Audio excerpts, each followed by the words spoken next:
It's a new day on Deep Space Nine, or to be more accurate, it's a new night. Morn's just pulled and departs, leaving Quark's bar almost empty at peak drinking time.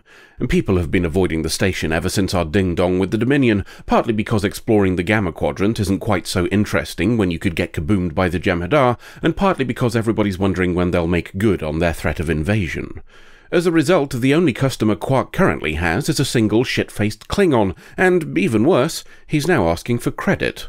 Quark changes his mind about declining when he sees how angry the guy is, but it's too late, and he attacks with a knife. The good news is he's too wankered to score a hit. The bad news is the resulting wrestle ends with his own blade buried in him, and he does a dead. The investigation draws a crowd, and while Rom's eyes are on Odo, Bashir and the corpse, Quark's instead watching all the people who are outside, and by people I mean potential customers. Nothing pulls people in quite like a spectacle, so where's the harm in saying it was less of a drunken Klingon falling on his knife, and more a valiantly fought battle in which Quark, with the greatest of regret, obviously, was forced to take a life? Okay, he might have family who come for revenge, but Quark can just tell the truth if that happens, and he'll have made a bundle in the meantime. Neither Odo nor Bashir buy it, of course, but they don't need to. Quark's able to make his statement in front of the crowd, so they get interested enough to come in when he reopens, and that's all that matters.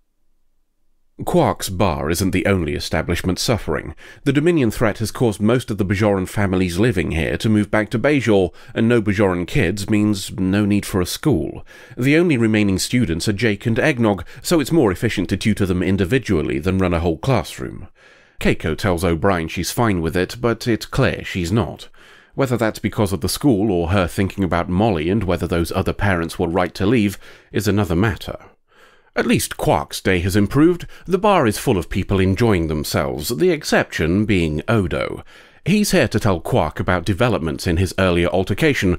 More specifically, he's here to share that the dead guy was the head of a Klingon house, and one that carries not insignificant power and influence. The sort of family that would, say, investigate a death.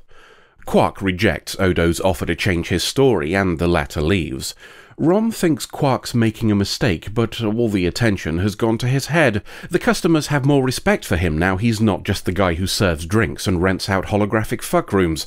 If the guy's family does turn up, he'll deal with it in the same way any upstanding Ferengi deals with a problem. He'll bribe them. He gets the chance sooner than expected when the dead guy's brother grabs him in a corridor. Quark immediately caves and tries to explain it was an accident, only for the brother to cut him off halfway through and explain that a shit-faced Klingon dying in an accident would bring dishonor to both that warrior and his entire family. Anybody responsible for causing such a shameful death would, naturally, soon find themselves very dead indeed. Quark's quick to catch on when it's a matter of self-preservation, and tells the guy that the battle with his brother was filled with honor and bravery and, all that good shit. That and the promise that he'll say exactly the same to anybody who asks seems to convince the brother, and Quark is left alone to go and change his undercrackers. O'Brien's trying to do something to cheer up Keiko, and his plan is a lavish dinner with champagne. He even opens the champagne properly by holding the cork and twisting the bottle instead of thumbing the top off like most wankers, an activity that literally kills people, by the way. The effort is appreciated, as is what came after from the sounds of things the following morning, but it's a stopgap measure, and as he's leaving, he sees she's melancholy at realizing she has nothing to do with her day. Matrimonial trouble of a different sort is calling at Quark's door. He's visited after hours by a hooded figure, and one that turns out to be the wife of the dead Klingon. He runs through the story he's been telling everyone, only for this audience to want proof and pull a knife of her own. Diving over the bar and grabbing a tray to shield himself doesn't exactly convince her that he's a fierce warrior, so she demands to know the truth. She takes the news that he died as a shit-faced clown a lot better than you'd expect, but then she was married to him, so I doubt it's a surprise. What is surprising to her is that Quark managed to lie to everybody about it all. That's a skill she has use of, and rather than wait to see if he's agreeable, she drugs him and teleports both of them away. A matte painting indicates a change of planet to the viewer, so it's of less surprise to us than Quark when he's told he's on Kronos, the Klingon homeworld, after being woken up by a new guy. We're in the home of what used to be the House of Kozak, but now has no name because Kozak is the Klingon that's lying on one of Bashir's morgue slabs. Tangentially, the guy telling him this is played by a lad called Joseph Ruskin. Ruskin's a bit of Trek royalty, having appeared in 4 out of 5 of the old Trek shows. Only an absence from The Next Generation stops him from having the full set, though he did appear in one of the TNG films, so you could argue that makes up for it. Anywho, we're told that Kozak, the dead guy, didn't have any heirs. Well, specifically, he didn't have any male heirs because Klingon culture is a patriarchy. And this is important, as it explains why his brother came to the station to make sure Quark claimed Kozak died in battle. See, the brother is a wrong'un who wants this house to fall, and if Kozak died honourably, the lack of male heir means that'll happen. If the death had been unusual, such as an accident for example, the Klingon Council could have called a mulligan and let his widow take over instead. Speaking of which, she's back and gives Quark both a robe and a threat to kill him if he doesn't wear it. She also grabs his hand, and at the risk of another tangent, she's not fucking around with that grip, is she? Points to her for a lovely bit of character building. She speaks some words and orders Quark to repeat them with a dagger to his throat. Kissing him afterwards, then spitting, sends a bit of a mixed message, but I imagine the former was part of the ceremony, as it would appear they've just got married. We're in a meeting because this is Starfleet, and Starfleet is filled with middle managers. O'Brien wants a chat with Sisko, only to decide against it when he sees the crowd and explains that it's a private matter. Dax, who looks like she's decided against the hair of the last 2 episodes, correctly guesses the reason, and has the good grace to both leave and take Kira with her. O'Brien's had another idea to help Keiko, an arboretum. Keiko's a botanist after all, and a bit of nature on the station would be a welcome change from all the stark metal, which might be part of why Sisko agrees to let him convert one of the cargo bays.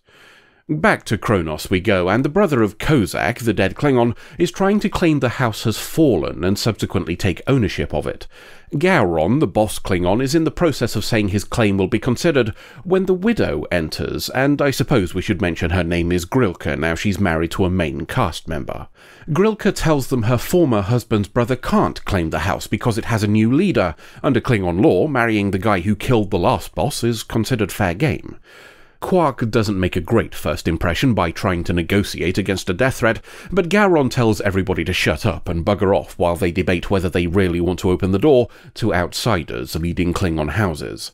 Until that decision has been made, the former House of Kozak is now the House of Quark, albeit provisionally. Grilka's pissed at Quark opening his mouth during proceedings, and this is the final straw for him. He can tell she's winging it and wants to know everything that's going on.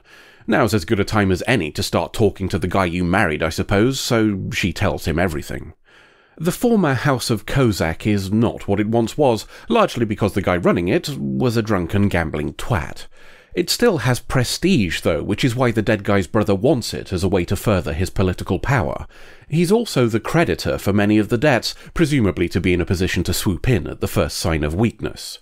This is good news for Quark, though. If there's one thing he knows, it's how to make numbers add up to whatever's most useful at the time, so he wants to take a look at the accounts. Grilka's not convinced, but she's also shit out of options, and reluctantly agrees. O'Brien's working on his plan for the Arboretum, and when Bashir comes over for a nosy, he decides to let him have a look. In an astonishing turn of events, Bashir's opinion proves useful as he has some insight to offer. He points out that an arboretum would be turning her passion into a hobby, something that'll never satisfy her any more than tinkering with toys would satisfy O'Brien. She needs to be who she is, and O'Brien can see the truth in his argument.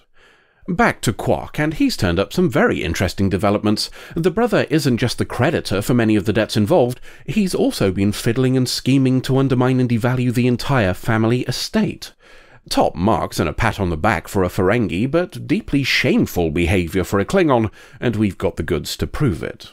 Gowron doesn't give 2 shits about numbers and only cares that an accusation has been made. The brother denies it, of course, and demands a fight, but also has another trick up his sleeve.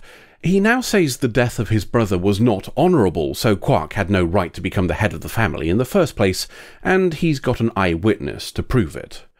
That scuppered the whole thing, so later that night at the family house, Quark and Rom decide it's time to scarper and let everybody else sort it out, rather than let the brother murderize him. This was expected, it seems, and Grilka is waiting for him as he tries to leave. She says it's dishonourable to run from a fight, even if the brother was technically right when he called Quark a lying bastard. She stalks off after insulting him when she can see he's still intent on legging it, though Quark doesn't seem quite so committed to buggering off anymore.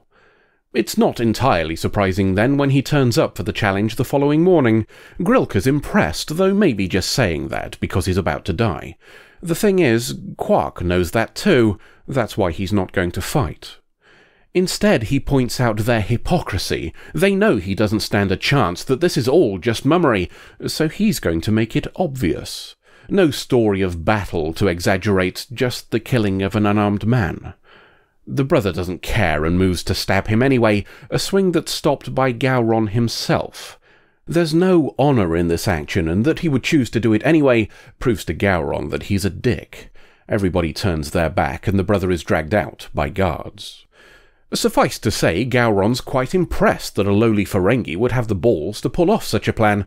He also says he's given Grilka the right to take over and run the house if she wants, which is reward of a sort for Quark, as it means he can be shot of this whole thing before someone else tries to stab him.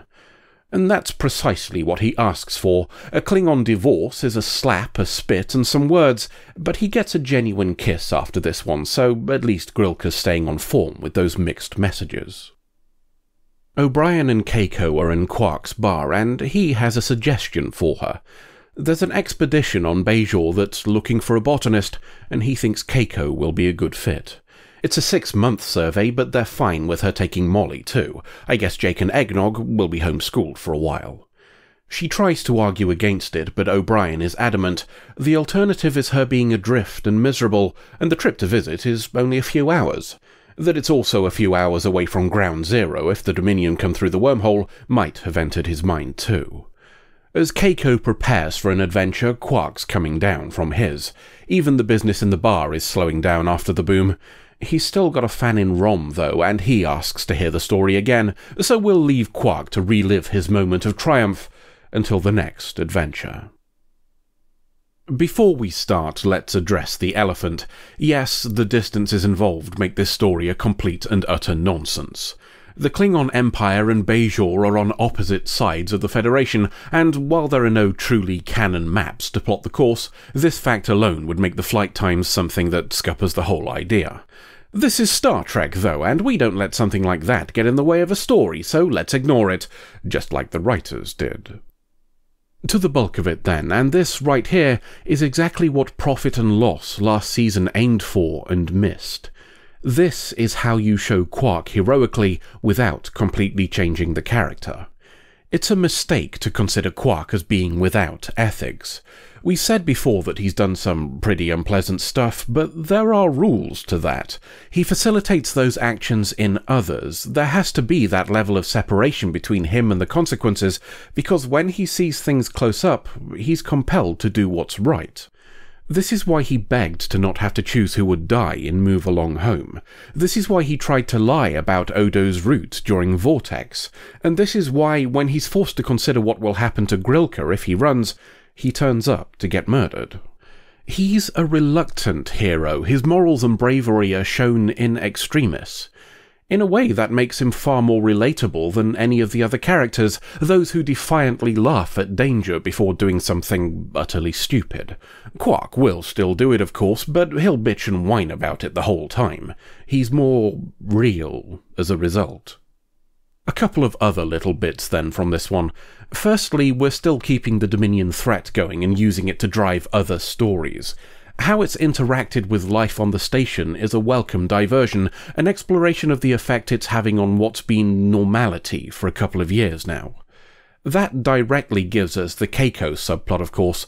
Having her elsewhere frees up O'Brien to do whatever dangerous nonsense might be required now that we've got a ship, whilst also keeping her close enough to be in stories as required.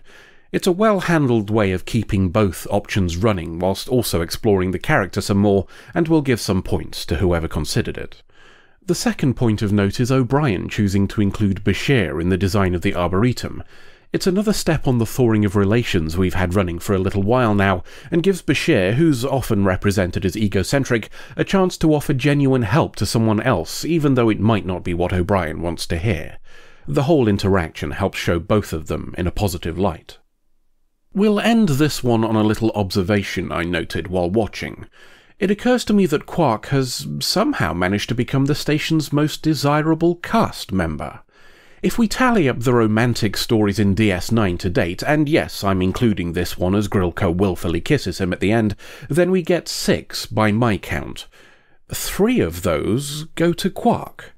The character referred to as a troll on multiple occasions is triple the shag magnet of the others. Shag magnet. Shagnet? Shagnet. Now, I'm not suggesting that people who write science fiction for a living would consciously make the least conventionally attractive but most amusing character be desirable, but, well, it's an interesting turn of events, isn't it? End of episode. If you don't want the job offers that I'm getting, you'll have to suggest ones yourself. I'm open to any offer as long as it's not going to get us put in bloody prison again. Holding cells. Whatever. So if I come to you with something that isn't connected to the Dominion or the Founders, then you'll consider it? Nothing from Jem'Hadar Holdings or whatever either. Bugger. Jesus Christ. It's okay. I've got another one. Let me guess. Is it Voter and Associates by any chance? No. Well, maybe. Okay, yes, god damn it.